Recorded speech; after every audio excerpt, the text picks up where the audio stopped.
Boa noite. Hoje não temos como não abrir com a notícia mais importante do dia, talvez da semana, talvez do mês, talvez do ano todo.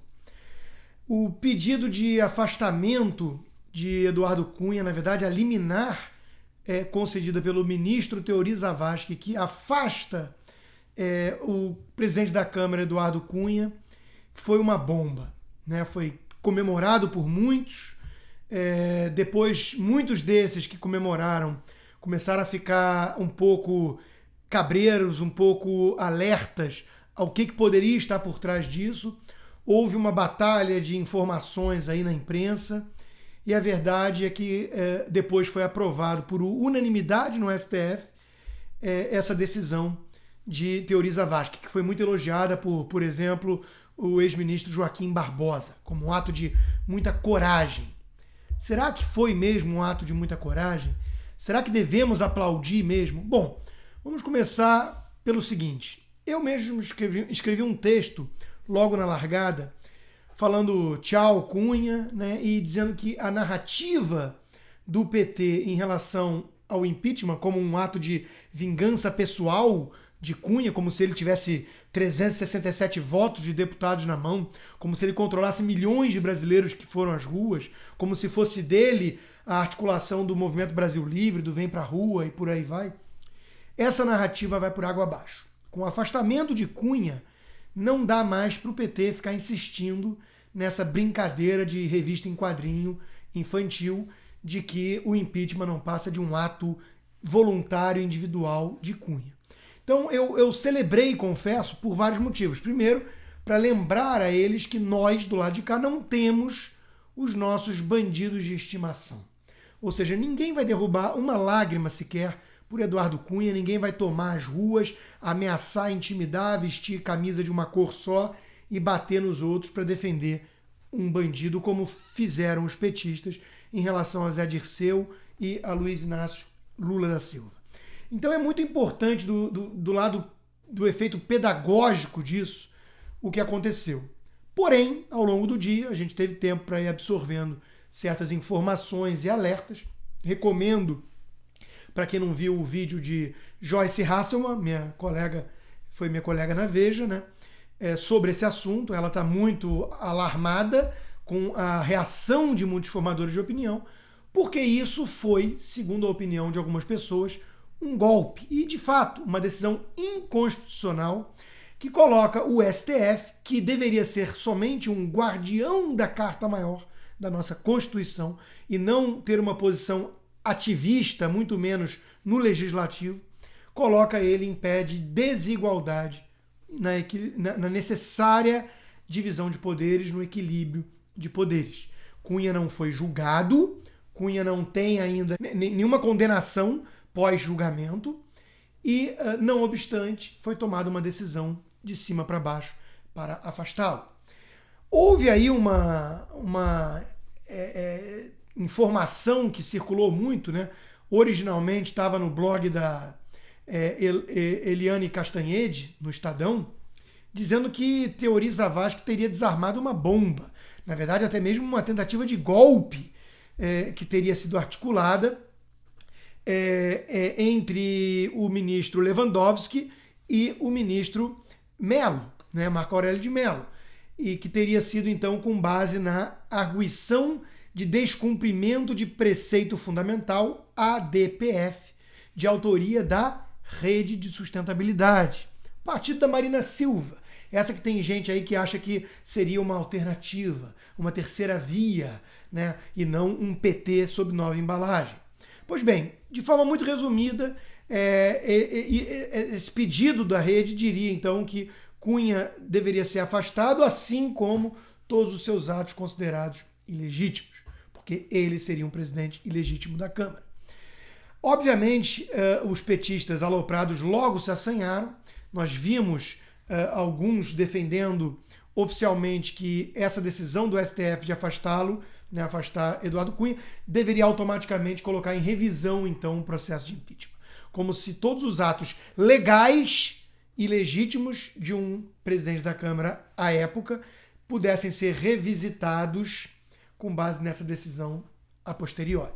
Isso é realmente uma bizarrice, isso foi até mesmo pelo advogado da rede depois negado, né, como se fosse a intenção desse pedido pelo partido, mas o fato é que é no mínimo muito suspeito achar que Teori Zavascki, aquele que esteve em várias ocasiões do lado suspeito do PT, né, o mesmo que estava há 6 meses dormindo em cima do pedido de afastamento de Cunha, ele, de repente, então, tivesse tido uma crise de consciência e entrado em cena para apagar um incêndio, uma possibilidade de golpe dos bastidores para melar o impeachment. Isso realmente não dá para acreditar. Mas o fato é que fica a sensação, então, de uma decisão inconstitucional daquele que deveria ser o guardião da nossa Constituição. Isso é, no mínimo, um sabor de bolivarianismo na boca. Vamos acompanhar os próximos passos. Já tem gente achando que o impeachment até mesmo subiu no telhado, eu não chego a tanto. E acho que tem esse lado positivo de que o Cunha ali representa, então, uma mancha em todo o processo que não é dele. Ele tem seus méritos, não vou negar, ele tem seus méritos, mas nós não temos bandido de estimação. A defesa aqui é suprapartidária em prol do país, das leis, e o impeachment pertence a mais de 60% da população brasileira cansada disso tudo que está acontecendo em nosso país. Já me alonguei demais nessa notícia em especial, é a notícia mais importante do dia, mas recomendo o vídeo de Joyce e outras leituras. Reinaldo Azevedo tem uma interpretação e outros formadores de opinião independentes apresentam suas versões. Gostaria também de recomendar o vídeo, para quem não viu, do senador Antônio Anastasia, onde ele derruba, onde ele arrasa, item a item, toda a defesa que o advogado-geral da União, José Eduardo Cardoso, fazia da tese de que o impeachment é um golpe. Há ali muita deferência ao próprio advogado renomado Cardoso, mas isso faz parte da política. E há também muito juridiquês, né? Uma linguagem, um jargão técnico que para leigo pode ser um tanto enfadonho. Mas fica evidente o embasamento de quem está sustentando o impeachment e, em contrapartida, a toda a acusação vazia de quem insiste numa tese esdrúxula, política feita para engambelar os seus, de que o impeachment não passa de um golpe. Recomendo, portanto, o vídeo de Anastasia. Do lado econômico, não temos grandes notícias a não ser o rebaixamento, mais um, feito pela agência de risco Fitch, uma vez mais colocando como razão aí o alto nível de incerteza política em nosso país. Enquanto essas nuvens negras que pairam sobre o país em termos de risco institucional, risco político, enquanto elas não se dissiparem, nós vamos ter essa espada na cabeça que dificulta que cada investidor consiga vislumbrar não o próximo ano à frente, mas o próximo mês, talvez a próxima semana. Então isso é realmente um fator muito grave de risco que a gente precisa tirar de cena para ver aí se o próximo governo, já liderado por Michel Temer, consegue fazer alguma reforma e colocar o Brasil de novo nos trilhos. Eu gravei, para quem interessar, um bate-papo de 1 hora com o Leandro Ruschel, da LS, minha parceira, no blog, justamente sobre nossas perspectivas de um eventual e provável governo Temer e o que isso representa em termos de impacto econômico nos ativos, bolsa, câmbio e tudo mais. Mas o fato é que, enquanto não tivermos a mínima noção de o que vai acontecer na próxima semana, no próximo mês, fica aí esse cenário econômico muito, muito prejudicado, com mais e mais rebaixamentos. Não pensem vocês que rebaixamento de agências de risco não lhe diz respeito. Não é uma coisa que mexa no seu dia a dia. Mexe e mexe muito. Tem ligação direta com o fluxo de capitais, com investidores que muitas vezes, até mesmo por mandato, não podem alocar patrimônio, não podem alocar recursos num país que não tem grau de investimento, que está sendo rebaixado e, portanto, isso significa menos fluxo de investimento direto para investir no setor produtivo brasileiro. Ainda no lado dos mercados, né, a Ibovespa caiu 1,68%, fechando a 51.671 pontos, e o patinho feio, uma vez mais, Vale do Rio Doce. É assustador o que está acontecendo com a mineradora brasileira. A perda para os investidores já foi aí da ordem de mais de $500 bilhão em poucos dias de trading, por conta, basicamente, da multa que o MPF quer impor à empresa, né, de 155 bilhões de reais, que realmente é uma cifra astronômica por conta da desgraça lá em Mariana. Mas isso acaba afetando o mercado como um todo, setor siderúrgico, setor de mineração, e é realmente uma destruição impressionante de valor que estamos vendo. No âmbito externo, temos de relevante, né, um conservador aí muito respeitado, da linha mais moderada, mas muito respeitado, que é o Paul Ryan, né, dizendo que ainda não está seguro de que pode apoiar Trump nessa altura do campeonato.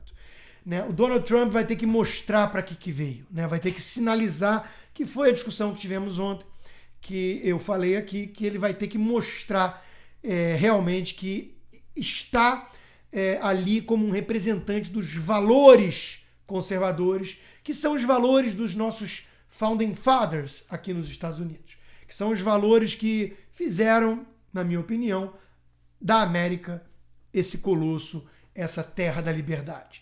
Cada vez mais ameaçada, eu concordo, mas ainda um bastião, um farol da liberdade para muitos. E Trump vai ter que mostrar que ele está com esse histórico, com essa tradição conservadora, porque ele não é exatamente um conservador. Então, Paul Ryan está pagando para ver. Ele está querendo realmente aguardar um pouco mais, ele não está disposto a pagar o blefe de que Trump significa essa alternativa conservadora. Ao mesmo dia, no mesmo momento que ele diz isso, o Ben Carson, que foi um concorrente de Trump e agora está próximo dele, disse que Trump não descartaria nem mesmo um democrata como vice-presidente, o que vai aí um pouco à contramão dessa expectativa de muitos conservadores em relação a qual linha Trump vai adotar.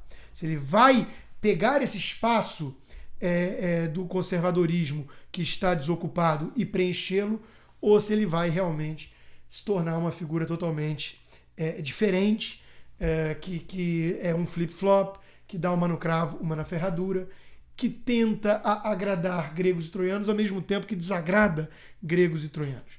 Né? Então, em questão de política americana, realmente estamos apenas no começo do que vai ser aí momentos muito interessantes nesse jogo de xadrez que Trump terá pela frente para convencer o eleitorado tradicional dos conservadores de que ele é o seu candidato e, ao mesmo tempo, tentar cativar aquele eleitor que, em condições normais de temperatura e pressão, não votaria no Partido Republicano, porque o enxerga com muito preconceito, com muito desprezo, por achá-lo ultrapassado, por achá-lo ultraconservador demais, e Trump, então, traria um pouco de novidade nesse aspecto, né, por não ser justamente um conservador típico, tradicional, como é Ted Cruz.